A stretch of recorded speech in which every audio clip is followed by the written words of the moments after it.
Guys example number 29 को देखो, अच्छा है और इजी भी है, टफ तो कुछ है ही नहीं। अगर आप लोग इस वीडियो को देख रहे हैं तो आपको टफ नहीं लगेगा लिटरली। देखो क्वेश्चन में आपसे क्या कह रहा है, example number 29, one end of a nylon rope of length 4.5 metre and diameter 6 mm is fixed to a free limb. मतलब क्या है, आपके पास एक रस्सी है और आपने इसको लटका रखा है ऐसे। इस रस्सी का डायमीटर यहाँ पर लिख देता हूँ सॉल्यूशन, कुछ चीज़ें मैं यहाँ पर लिख देता हूँ आर्ट्स है। गिवन दैट में क्या आपको गिवन है one end of a nylon rope of length, देखो लेंथ गिवन है नायलॉन रोप की 4.5 मीटर की है। हमसे कह रहा है डायमीटर जो है इसका कितना है, डायमीटर दे रखा 6 mm का। अब mm को मीटर में कन्वर्ट करने के 10⁻³ से मल्टीप्लाई, तो डायमीटर आपके पास है। हमसे कह रहा है एक मंकी वेगिंग 100 न्यूटन, एक मंकी है जिसका जो फोर्स लगाएगा वेट की फॉर्म में 100 न्यूटन का, jumps to catch the free end of stage there. मतलब यहां पर आकर के भैया बंदर जी टंग गए, यहां पर इस तरह से आकर टंग गए।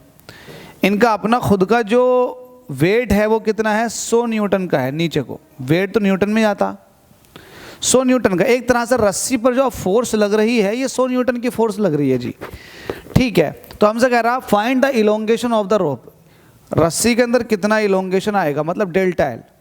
और साथ में ये भी कह रहा है and the corresponding change in the diameter, और डायमीटर में क्या चेंज आएगा, तो आपको डेल्टा डी भी निकालना है। हमसे कह रहा है Young's modulus of the nylon, nylon का यंग मॉडुलस दे रखा आपको कितना 4.8 × 10⁻11 न्यूटन पर मीटर स्क्वायर।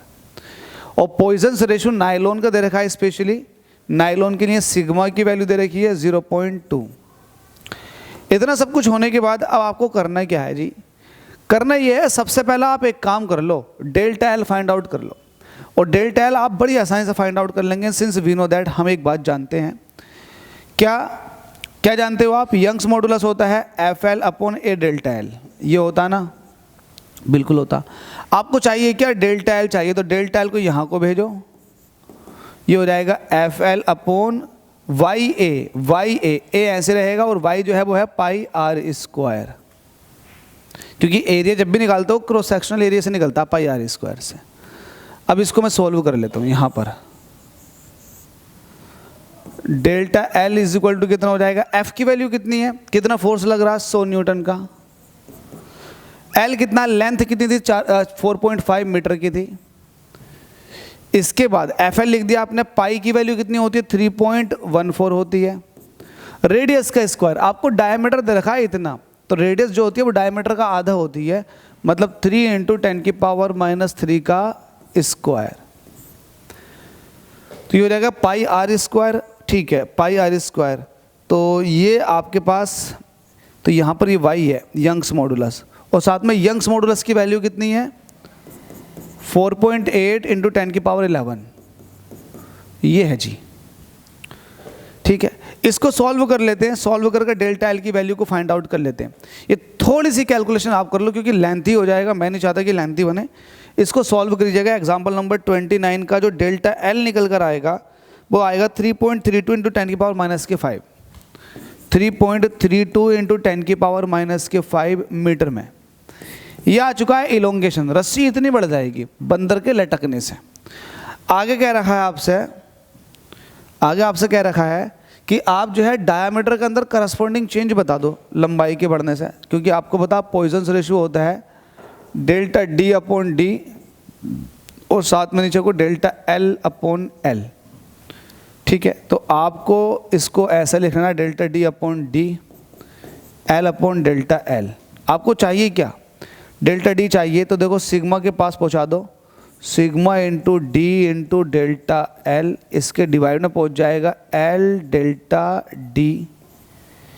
डेल्टा D को मत पहुंचाओ, डेल्टा D तो चाहिएगा यार, L पहुंच गया, और यहाँ बचेगा डेल्टा D। बस इसको एक बार और देख लो, सिग्मा के पास पहुंच गया, sigma × D × delta L, delta D आपको चाहिए था, L आपने डिवाइड में भेज दिया, बस खत्म। कैसे खत्म, वैल्यू रखो सबकी जरा, सिग्मा की वैल्यू रखो 0.2 दे रखा, इसकी मल्टीप्लाई हो रही है D के साथ, डायमीटर कितना 6 × 10⁻⁻3, ठीक है आपने रख दिया। ये भी रखने के बाद डेल्टा L आपके पास कितना है 3.32, 3.32 इंटू 10 की पावर माइनस के 5 मीटर में। फिर नीचे कितना एल, एल आपको दे रखा 4.5 मीटर, ठीक है 4.5 मीटर रख देंगे। इधर आपके पास चल क्या रहा है, ये चल किसके बराबर रहा है, ये चल रहा है डेल्टा डी के बराबर, डेल्टा डी के। तो डेल्टा डी इसको सॉल्व करोगे, ये बेसिक सी कैलकुलेशन फिर से आपको करनी है। वैल्यू आ जाएगी 8.8 इंटू 10 की पावर माइनस के 9, 8.8 इंटू 10 की पावर माइनस के 9 मीटर में। कभी कभी क्या होता है, टाइम बहुत कम होता है, कुछ चीज़ें आपको सॉल्व करनी पड़ती हैं, जैसे कि इसको आपको सॉल्व करना पड़ेगा, ये कैलकुलेशन आपको सॉल्व करनी पड़ेगी, ये कैलकुलेशन। पॉइजन्स रेशियो का फॉर्मूला मैंने लगा दिया, ये होता है लेटरल स्ट्रेन और ये होती है लॉन्गिट्यूडनल स्ट्रेन, इसका रेशियो होता है। रेशियो के बाद आप इसको सॉल्व करोगे तो वैल्यू आ जाएगी, ठीक है।